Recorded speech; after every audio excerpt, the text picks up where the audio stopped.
Hello everyone, welcome to my channel. आज हम इस वीडियो में एल्केन्स के कुछ general method of preparation discuss करेंगे, जिसमें आज इस पर्टिकुलर वीडियो में catalytic hydrogenation of alkenes alkenes के कैटालाइटिक हाइड्रोजिनेशन से एल्केन कैसे प्राप्त होता है डिटेल में डिस्कस करेंगे। इसके मैकेनिज्म को समझेंगे एंड ये प्रॉपर नोट्स आपको प्रोवाइड करूंगा जो आपके सेमेस्टर एग्जाम्स के लिए बहुत हेल्पफुल होगा। सो स्टार्ट करते हैं। General method of preparing alkanes. Generally, alkanes and especially lower member of the series are obtained by the fractional distillation of petroleum and natural gases. When the pure alkanes are required, the synthetic method are found to be more practical.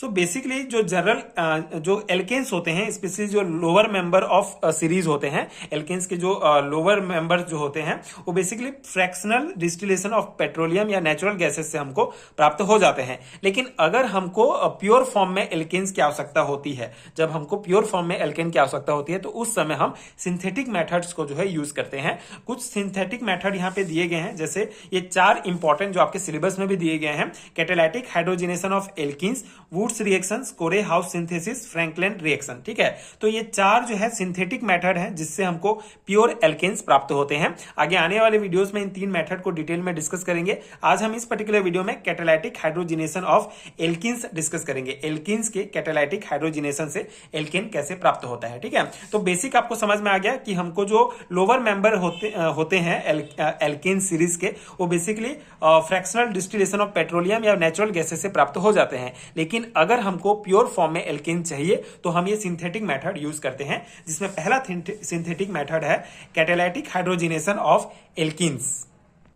तो यहां पे एक term आप देख रहे हैं, hydrogenation. Hydrogenation क्या होता है? बेसिकली ये एक केमिकल प्रोसेस है जिसमें किसी कंपाउंड के मॉलिक्यूल में H2 ऐड किया जाता है। ठीक है, हाइड्रोजिनेशन क्या है? एक ऐसा केमिकल प्रोसेस है जिसमें किसी कंपाउंड के मॉलिक्यूल में H2 ऐड किया जाता है। ये रिएक्शन मोस्टली जो है अनसैचुरेटेड कंपाउंड जैसे कि एल्कीन्स, एल्काइन को सैचुरेटेड कंपाउंड जैसे एल्केन्स में कन्वर्ट करने के लिए किया जाता है। जैसे यहां पे हमारा एल्काइंस या एल्कीन्स को हम किसमें एल्केन में चेंज करेंगे, तो इस प्रोसेस में हाइड्रोजिनेशन जो है यूज होता है। यहां पे कॉन्सेप्ट क्या है? Alkanes are obtain by the hydrogenation of alkenes or alkynes in the presence of catalyst like finely divided platinum, palladium और निकिल। ठीक है, ये यहाँ पे क्या है? कैटालाइटिक हाइड्रोजिनेशन ऑफ एल्कीन की बात करें तो एल्केन हमको कैसे प्राप्त होगा? जब एल्कीन और एल्काइन में कैटलिस्ट की उपस्थिति में, कैटलिस्ट क्या होंगे हमारे? प्लेटिनम, पैलेडियम या निकिल। ये तीनों जो है हम इन मेटल्स को जो है कैटलिस्ट की तरह यूज करेंगे तो हमको एल्केन्स प्राप्त होता है। ठीक है, तो प्रेजेंस ऑफ कैटलिस्ट, कैटलिस्ट की जो उपस्थिति है वो बहुत ही इंपॉर्टेंट है। तो एल्कीन और एल्काइन का जब हाइड्रोजिनेशन होगा, मतलब यहाँ पे H2 ऐड होगा। ठीक है, इनमें H2 ऐड होगा कैटलिस्ट की उपस्थिति में, तो हमको एल्केन प्राप्त होगा और इसी प्रोसेस को ही हाइड्रोजिनेशन कहा जाता है। ठीक है, तो ये इसका मेन जो है कॉन्सेप्ट है, बेसिक इसका रिएक्शन है। ठीक है, एल्कीन और एल्काइन का कैटलिस्ट की उपस्थिति में हाइड्रोजिनेशन करेंगे, मतलब हाइड्रोजन ऐड करेंगे तो हमको एल्केन प्राप्त होता है। ठीक है, अब यहाँ पे जो R और R डैश है, here R and R dash में भी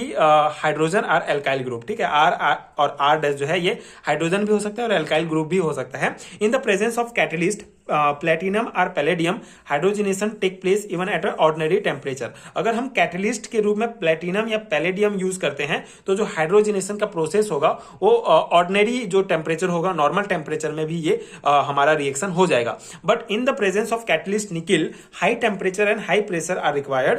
ठीक है, अगर हम फिर निकिल जो है एज ए कैटलिस्ट यूज करते हैं तो हमको हाई टेम्परेचर और हाई प्रेशर की रिक्वायर्ड होती है। When nickel is taken as a catalyst, the reaction is known as Sabatier Senderens reactions. ठीक है, तो ये भी एक बहुत इंपॉर्टेंट पॉइंट है, यहाँ पे आप देखेंगे। ठीक है, इसका रिएक्शन आप लिख सकते हैं। ये एल्कीन है, इसमें हम निकिल, अगर nickel as a catalyst use करते हैं तो जो हमारा रिएक्शन है वो सेबेस्टियर-सैंडेरेंस रिएक्शंस कहलाता है। ठीक है, अब निकिल यूज कर रहे हैं तो मतलब 200 डिग्री सेंटीग्रेड, मतलब हाई टेम्परेचर की हमको आवश्यकता होती है। ठीक है, तो ये रिएक्शन क्या कहलाता है? अगर हम nickel as a catalyst use करते हैं हाई टेम्परेचर में, तो जो एल्केन में चेंज होने का जो प्रोसेस होता है, जो रिएक्शन है, उसको हम सेबेस्टियर-सैंडेरेंस रिएक्शंस कहते हैं। Catalytic hydrogenation is very convenient and quantitative. This is most important method for preparing alkanes, but methane cannot be prepared by this method. ठीक है, तो बहुत ही कन्वीनियंट मेथड है, बहुत इंपॉर्टेंट मेथड है एल्केन प्रिपेयर करने के लिए, लेकिन इसमें जो मीथेन है ये हम इस मेथड से प्रिपेयर नहीं कर सकते हैं। इसका सिंपल सा रीजन है, मीथेन जो है ऑलरेडी एक सैचुरेटेड हाइड्रोकार्बन है जिसमें और हाइड्रोजन जो है हम ऐड नहीं किया जा सकता और हाइड्रोजन ऐड नहीं कर सकते, इसलिए इस मेथड के द्वारा मीथेन जो है हम प्राप्त नहीं कर सकते। And in the modern method, Raney nickel is used in the place of finely divided nickel. अगर हम निकल एज अ कैटलिस्ट यूज कर रहे हैं तो मॉडर्न मेथड में रेने निकल्स, ठीक है, रेने निकल बेसिकली हाईली रिएक्टिव फॉर्म होता है निकल का, उसको जो है यूज किया जाता है। तो ये हो गया हमारा बेसिक रिएक्शन, ठीक है, पहला हमारा सिंथेटिक मेथड जिसके द्वारा हम एल्केन प्राप्त करते हैं, जो है कैटालिटिक हाइड्रोजिनेशन ऑफ एल्किन्स। ठीक है, एल्किन्स का कैटालिटिक हाइड्रोजिनेशन से इस प्रकार हम क्या प्राप्त करते हैं, एल्केन। ये हो गया रिएक्शन। अब हम इसका मैकेनिज्म डिस्कस करेंगे। मैकेनिज्म इसका बहुत इंपॉर्टेंट है, लॉन्ग टाइप क्वेश्चन में ये पूछा जाता है, तो आप मैकेनिज्म भी डिटेल में पढ़ेंगे। एक बार आप अच्छे से समझ जाएंगे तो खुद से भी लिख सकते हैं, बहुत ही इंपॉर्टेंट है मैकेनिज्म इसका। The metal catalyst provide a large surface area on which the reactant alkenes and hydrogen are absorbed and alkenes get hydrogenated। ठीक है, अब ये प्रोसेस मैकेनिज्म में क्या है, बेसिकली हम मेटल कैटलिस्ट यूज कर रहे हैं, या तो प्लेटिनम, पैलेडियम या निकल यूज कर रहे हैं, तो मेटल कैटलिस्ट है। तो मेटल कैटलिस्ट लेने का यूज करने का एक मेन फायदा ये है कि ये जो है लार्ज सरफेस प्रोवाइड करता है रिएक्टेंट्स को। ठीक है, एक लार्ज एरिया प्रोवाइड करता है जिससे एल्कीन्स और हाइड्रोजन जो है इसमें एब्जॉर्ब हो जाते हैं और हमको फिर और जो एल्कीन है वो हाइड्रोजिनेटेड हो जाता है। ठीक है, जैसे अगर हम यहाँ पे एल्कीन, ये एक सिंपल सा रिएक्शन यहाँ पे लिखा गया है, एल्कीन है, इसमें कैटलिस्ट यूज करना है तो एल्केन में चेंज हो जाएगा। ठीक है, मतलब एक हाइड्रोजन इसमें ऐड हो जाएगा। सो यहाँ पे थ्योरी पॉइंट हम पहले देख लेते हैं, उसके बाद इसका हम डायग्राम से इसका मैकेनिज्म समझेंगे। बेसिक, बहुत ही बेसिक कॉन्सेप्ट है। In the catalytic heterogeneous hydrogenation at first hydrogen molecule are absorb on the metallic surface. सबसे पहले जो ये हमारा हाइड्रोजन है ये क्या करेगा, ये पहले एब्जॉर्ब होगा मेटेलिक सरफेस पर of the catalyst, and then the sigma bond of the hydrogen molecule are broken and metal pi bond are form. तो जो सिग्मा बॉन्ड होगा हाइड्रोजन हाइड्रोजन के बीच वो टूट जाएगा और मेटल के साथ जो है हाइड्रोजन जो है वो बॉन्ड बना लेंगे। ठीक है, तो ये पहला पॉइंट आपको समझ में आया कि सबसे पहले इस रिएक्शन में हाइड्रोजन मॉलिक्यूल जो हम ले रहे हैं यहाँ पे हाइड्रोजिनेशन में, वो क्या हो जाएगा, एब्जॉर्ब हो जाएगा मेटेलिक सरफेस पे। ठीक है, यहाँ पे दिखाया गया है, आप मैकेनिज्म में देखिए। ठीक है, सबसे पहला पॉइंट ये है, ये मेटल सरफेस है हमारा, हम metal as a catalyst use कर रहे हैं, ये हमारा हाइड्रोजन, ये हमारा एल्कीन। ठीक है, तो यहाँ पे कॉन्सेप्ट क्या हो जाएगा, सबसे पहले ये जो हाइड्रोजन है हमारा, जो हाइड्रोजन मॉलिक्यूल है, ये मेटल हाइड्रोजन बॉन्ड बना लेगा। ठीक है, मतलब ये हाइड्रोजन हाइड्रोजन के बीच जो हमारा सिग्मा बॉन्ड है वो टूट जाएगा और ये क्या कर लेंगे, फिर ये मेटल के साथ जो है हाइड्रोजन है ऐसे इस प्रकार से बॉन्ड बना लेंगे। ये मेटल हाइड्रोजन बॉन्ड बन गया।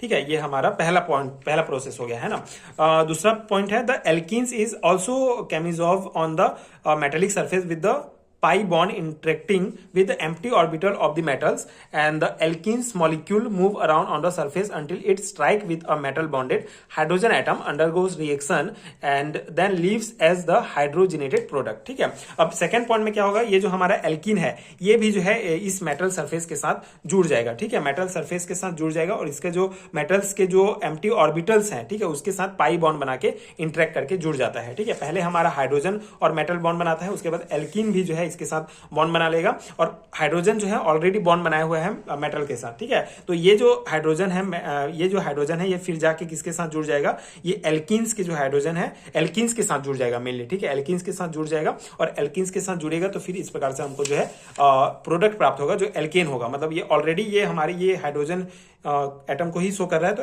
हाइड्रोजन ऑलरेडी दो हाइड्रोजन है, एक और हाइड्रोजन, ठीक है, जो है जो मेटल के साथ बॉन्ड बना के था वो आके इसके साथ जुड़ जाएगा और इस प्रकार से हमको ये एल्केन्स प्राप्त हो जाता है। ठीक है, यही सिंपल सा प्रोसेस है जो यहाँ पे थ्योरी पॉइंट में लिखा गया है। ठीक है, the alkenes is also chemisorbed on the metallic surface with its pi bond interacting with the empty orbital of the metal and the alkenes molecule move around on the surface until it strike। ठीक है, जब तक ये hydrogen जो atom है, metal bonded hydrogen atom है, उसके संपर्क में नहीं आता तब तक जो एल्कीन है वो बेसिकली सरफेस में अराउंड में वो मूव करते रहता है। ठीक है, और फिर जब उसके हाइड्रोजन एटम के साथ जब वो बॉन्ड बना लेता है, उसके संपर्क में आ जाता है, तो फिर रिएक्शन होता है आगे और इस प्रकार से हाइड्रोजिनेटेड प्रोडक्ट है एल्केन हमको प्राप्त हो जाता है। ठीक है, उसी को यहाँ पे ये थ्योरी पॉइंट में लिखा गया है और ये इसको शो किया गया है मैकेनिज्म को इसको। ठीक ठीक है, इस प्रकार से आपको बनाना है इसको। सबसे पहले ये एल्किन लेंगे, हाइड्रोजन सबसे पहले मेटल के साथ बॉन्ड बनाएगा, फिर एल्किन भी आके जुड़ जाएगा और फिर जो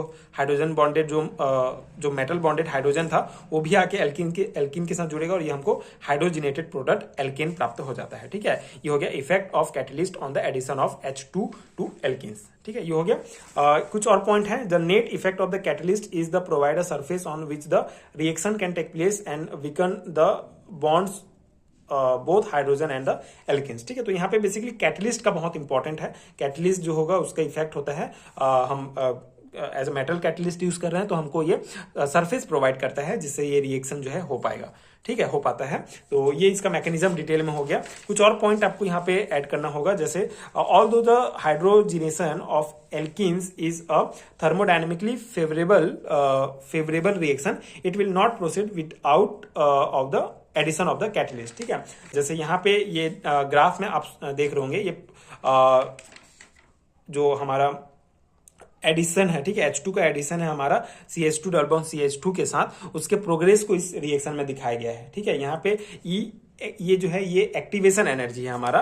तो अगर देखिए ये ट्रांजिशन स्टेट है। ट्रांजिशन स्टेट क्या होता है? ट्रांजिशन स्टेट वह स्टेट है जहां पे हमारा जो है प्रोडक्ट बनना स्टार्ट हो जाता है। ठीक है, जैसे ये हमारे रिएक्टेंस जो है रिएक्ट करना स्टार्ट करता है, प्रोडक्ट बनते हैं। तो अगर हम अनकैटेलाइज्ड रिएक्शन है, ठीक है, कोई कैटलिस्ट यूज नहीं कर रहे हैं हम लोग, किसी भी प्रकार का मेटल कैटलिस्ट यूज नहीं कर रहे हैं, तो ये जो रिएक्शन इसका ट्रांजिशन स्टेट हाई होगा, मतलब एक्टिवेशन एनर्जी ज्यादा होगा, मतलब हमको न्यूनतम ऊर्जा, एक्टिवेशन एनर्जी क्या होती है? वह न्यूनतम ऊर्जा होती है जो केमिकल रिएक्शंस को शुरू करने के लिए मॉलिक्यूल्स को दी जाती है। तो अगर हम कोई भी कैटलिस्ट यूज नहीं कर रहे हैं तो हमारा ट्रांजिशन स्टेट ज्यादा है, मतलब कि एक्टिवेशन एनर्जी हमको ज्यादा लगेगी। ठीक है, और अगर हम यहाँ पे कैटलिस्ट रिएक्शन है, कैटेलाइज्ड रिएक्शन है, मतलब एज ए कैटलिस्ट यूज कर रहे हैं, तो ट्रांजिशन स्टेट का ग्राफ जो है कम बनेगा, मतलब हमको एक्टिवेशन एनर्जी इसका कम होगा और कम ऊर्जा की हमको आवश्यकता होगी इस रिएक्शंस को कराने के लिए। ठीक है, तो इसीलिए ये जो हमारा कैटलिस्ट है ये बहुत इंपॉर्टेंट है और उसी का को जो है इसका ग्राफ में यहाँ पे शो किया गया है। ये एनर्जी डायग्राम है for hydrogenation reaction of ethylene का। ठीक है, CH2 double bond CH2 ethylene का ये हाइड्रोजिनेशन रिएक्शन है जिसको ग्राफ में शो किया गया है कि अगर हम कैटलिस्ट यूज करते हैं तो हमारा एक्टिवेशन एनर्जी कम होगा और अगर हम कैटलिस्ट यूज नहीं करते हैं, अनकैटलिस्ट रिएक्शन है, तो एक्टिवेशन एनर्जी हमारा ज्यादा होगा। उसी को ये ग्राफ शो कर रहा है। ठीक है, तो ये हो गया हमारा पूरा कॉन्सेप्ट। आई होप कि आपको समझ में आ गया होगा कि ये मेथड क्या है। ये सिंथेटिक मेथड है कैटालिटिक हाइड्रोजिनेशन ऑफ एल्कीन, जिससे हमको एल्केन प्राप्त होता है। बहुत इंपॉर्टेंट मेथड है। मैंने इसका मैकेनिज्म भी डिटेल में समझाया एंड आई होप कि आपको ये पूरा समझ में आ गया होगा एंड ये नोट्स आपके एग्जाम प्रिपरेशन के लिए हेल्पफुल रहा होगा। अगर आपको हैंडरिटन नोट चाहिए तो नीचे डिस्क्रिप्शन बॉक्स में आपको PDF स्टोर का लिंक मिलेगा, उसको आप चेक कर सकते हैं। एंड अगर वीडियो हेल्पफुल है तो आगे की वीडियोस देखने के लिए चैनल के साथ जुड़े रह सकते हैं। And thank you so much for watching.